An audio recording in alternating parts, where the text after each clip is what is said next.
WhatsApp guys, welcome back once again. So दोस्तों, आज की कहानी जो एक्सप्लेन करने जा रहे हैं उसका नाम है सेंटीग्रेड।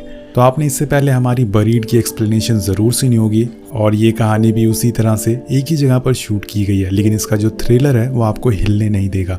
तो कहानी शुरू होती है और हमें बताया जाता है कि 2002 में एक मशहूर अमेरिकन राइटर नियोमी अपने हस्बैंड मैट के साथ नॉर्वे की तरफ जा रही है बुक साइन करने के लिए। लेकिन वहाँ पहुँचने से पहले ही उनके साथ एक हादसा हो जाता है और उनकी कार बर्फ़ के बीच में फंस जाती है। यहाँ हम देखते हैं कि दोनों ही कार के अंदर है और उनके चारों तरफ सिर्फ बर्फ़ ही बर्फ़ है, उसके अलावा और कुछ भी नहीं।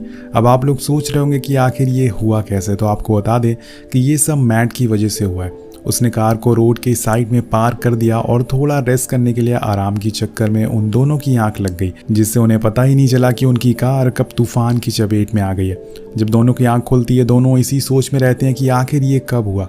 वो अपने चारों तरफ देखते हैं पर उन्हें बर्फ के अलावा कुछ भी नहीं दिखता, यहाँ तक कि उनकी कार भी स्टार्ट नहीं हो रही थी। अब नियोमी विंडो खोलने की कोशिश करती है पर वो भी नहीं खुलती और यहाँ इन लोगों के फ़ोन में नेटवर्क भी नहीं आ रहे थे क्योंकि ये बर्फ़ के काफ़ी नीचे फंसे हुए थे वहाँ।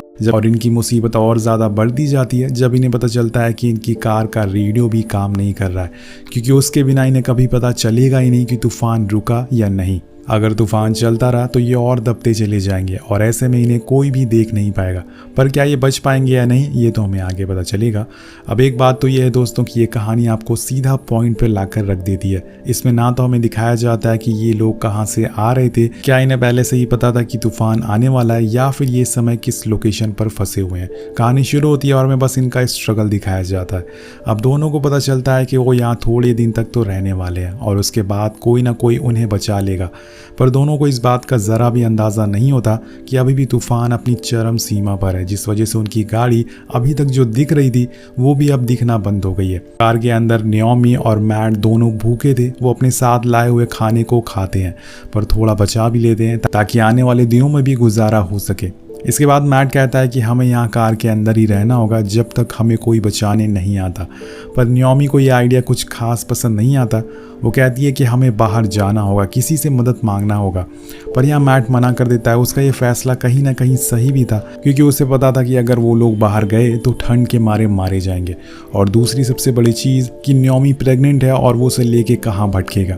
वो उसे समझाता है कि अभी हमें यहीं रहना होगा, हमारे पास खाना है और कंबल है, हम आराम से कुछ समय तक यहाँ रह सकते हैं।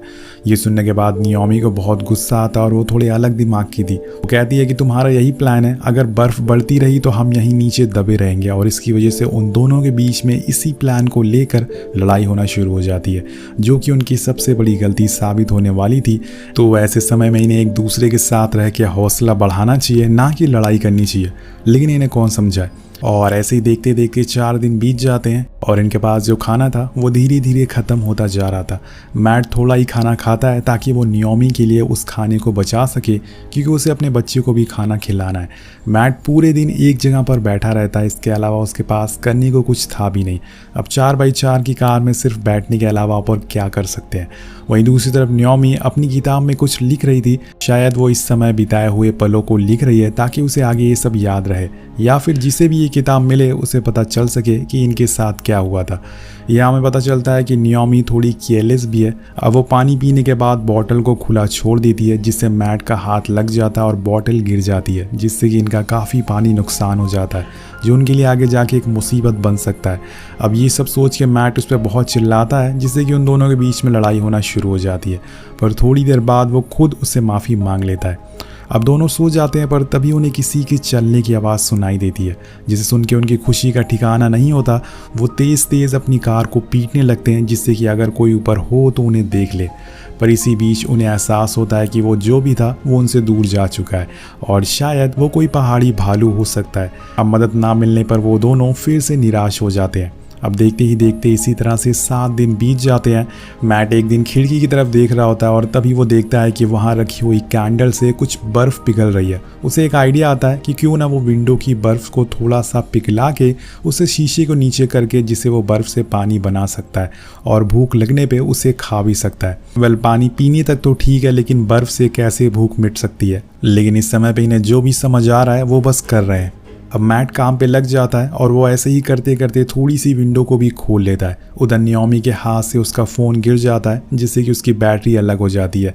जब वो उसे दोबारा असेंबल करती है तो उसमें थोड़ा सा नेटवर्क आने लगता है। वो फ़ौरन अपने डैड को कॉल लगाती है, जो कि उसकी सबसे बड़ी गलती थी। उसके डैड कॉल उठा लेते हैं पर वो उन्हें कुछ बताती नहीं बल्कि बस रोती रहती है, जिससे फ़ोन की बची हुई कुछ बैटरी भी डेड हो जाती है और फ़ोन बंद हो जाता है। ये सब देख के मैट को बहुत ही गुस्सा आता है। अब यहाँ वो उसे अपना लोकेशन बता सकते थे, लेकिन नियोमी की गलती की वजह से उनका आखिरी मौका भी जा चुका है। पर मैट उसे कुछ भी नहीं कहता क्योंकि वो जानता है कि नियोमी पहले से ही परेशान है।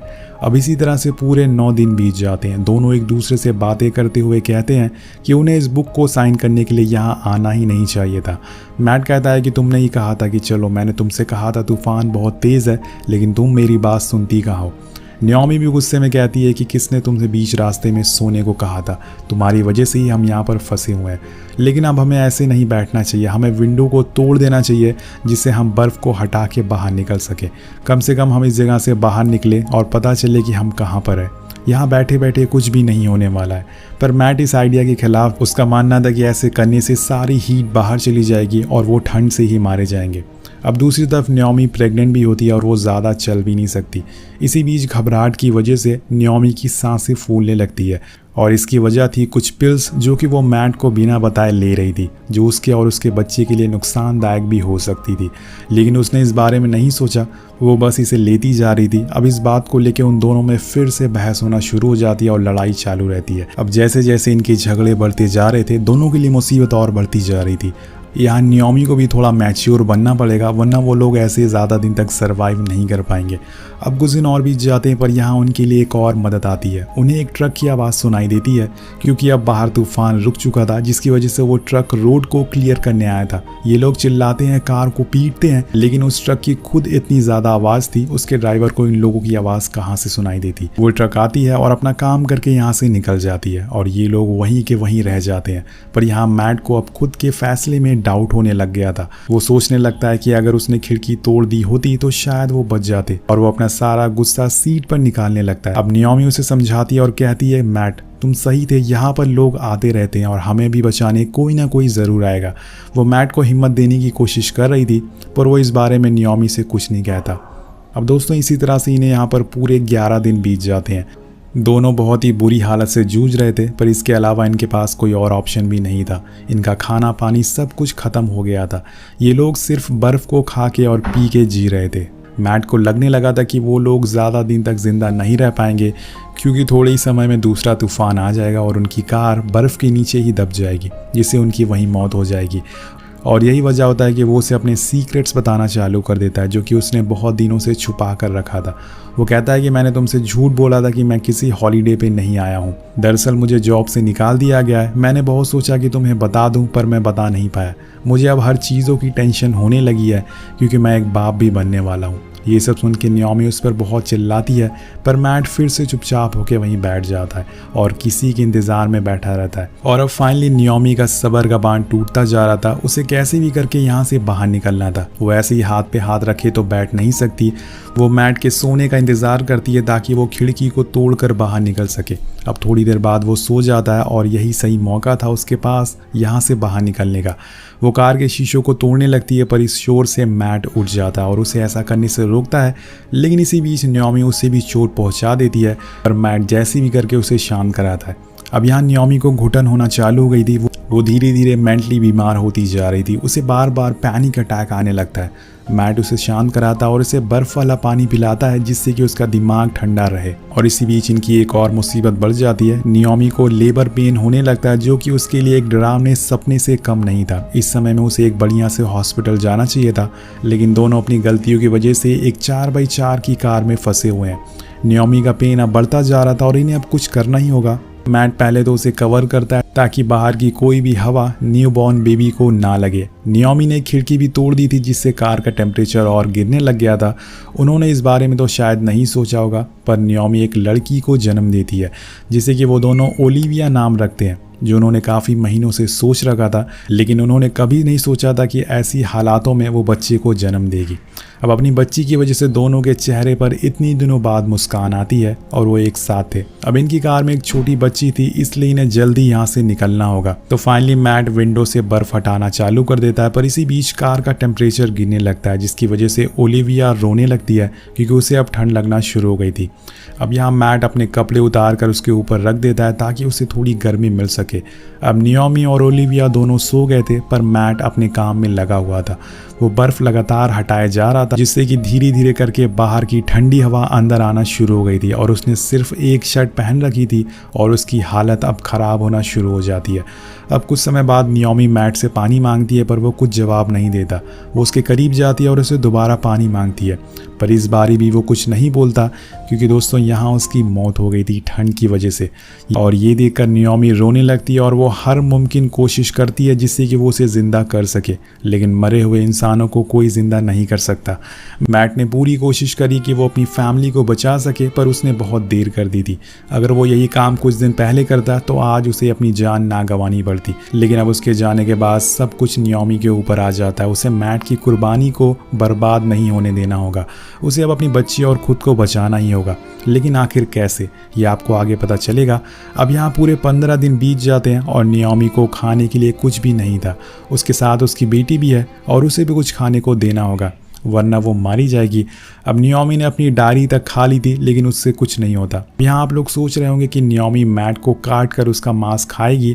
नहीं, ऐसा नहीं है। वो ओलिविया के डिलीवरी के टाइम निकले हुए मांस को खाती है, जो कि उसे बिल्कुल भी पसंद नहीं आता, लेकिन उसके पास कोई भी ऑप्शन नहीं है। और इसके बाद वो अपने बच्चे को फीड करती है, लेकिन जैसे जैसे दिन बीत रहे थे नियोमी अपना मानसिक संतुलन खोती जा रही थी।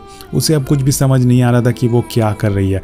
वो पागलों की तरह हंसती है और मैट की लाश से बातें करती है, क्योंकि यहाँ अब उसे पता चल चुका था कि वो अब कुछ ही दिनों में मारी जाएगी। उसके पास कुछ दिन बचे हुए हैं, लेकिन सबसे बड़ी मुसीबत थी उसकी बेटी। उसे कुछ भी करके उसकी जान बचानी थी। और अब आता है 24वां दिन। उसे यहाँ पर एक उम्मीद नजर आती है। तूफान बंद हो गया था, सूरज निकल गया था, जिसकी रेस सीधा नियोमी की कार पे पड़ रही थी, जिससे वहाँ की बर्फ पिघलना शुरू हो जाती है। और जब ये चीज़ नियोमी देखती है तो बिना टाइम के वेस्ट किए हुए वो उस बर्फ को हटाने लगती है, जिसे कुछ देर बाद वो पूरे 24 दिन बाद सूरज की किरणों को देखती है और अपनी बेटी को लेकर बाहर जाने लगती है। लेकिन जाने से पहले वो मैट को थैंक यू बोलती है हमेशा उसका साथ देने के लिए। अब वो कार से बाहर आती है और इतनी दिनों बाद उसने खुली हवा में सांस ली थी। वो आगे बढ़ने लगती है, लेकिन ये खुशी उसके लिए कुछ ही देर की होती है। थोड़ी देर बाद फिर से तूफान आ जाता है और अगर वो चाहती तो वो दोबारा से कार में जाके छुप सकती थी, पर उसने आगे बढ़ने का फैसला किया उस तूफान से लड़ते हुए। अब वो आगे बढ़ती है और उसके पैरों में बिल्कुल भी जान नहीं थी, पर वो फिर भी चलती रहती है और चलते चलते वो कहाँ जाती है उसे खुद भी पता नहीं होता। उसके हिसाब से वो अब खो गई है, लेकिन तभी उसे एक प्लेन दिखता है फ्लाई करते हुए और वो उसकी लाइन को देखकर आगे बढ़ने लगती है। कुछ देर बाद उसे दूर एक लाइट दिखती है जो कि एक होटल की थी। आखिरकार उसने कर दिखाया। उसने अपने हस्बैंड की मेहनत, उसकी जान की कुर्बानी को बर्बाद नहीं होने दिया। उसने अपनी बेटी और खुद को बचा लिया। तो आगे हमें बताया जाता है कि इतने दिनों तक बर्फ में रहने से उसे डायरिया और हाइपरथर्मिया हो गया था, पर थोड़ी दिन बाद वो दोनों एकदम ठीक हो जाते हैं। और डॉक्टर का कहना था कि ओलिविया और नियोमी इग्लू इफेक्ट की वजह से बचे रहे। अगर वो पहली कार के बाहर आ जाते तो शायद मारे जाते। इसका मतलब मैट का बाहर ना आने का डिसीजन सही था, लेकिन आखिर कब तक वो अंदर रहते। एक ना एक दिन उन्हें बाहर आना ही पड़ता और खुद की जान बचाने के लिए। वेल गाइस, आगे चलकर नियोमी ने अपनी किताब लिखना शुरू कर दी, जिसका पूरा क्रेडिट वो अपने हस्बैंड मैट को देती है। और इसी के साथ ये कहानी खत्म हो जाती है। तो आपको ये कहानी कैसी लगी नीचे कमेंट करके ज़रूर बताएगा। मिलते हैं आपसे अगली वीडियो में। Thank you so much watching. Peace out.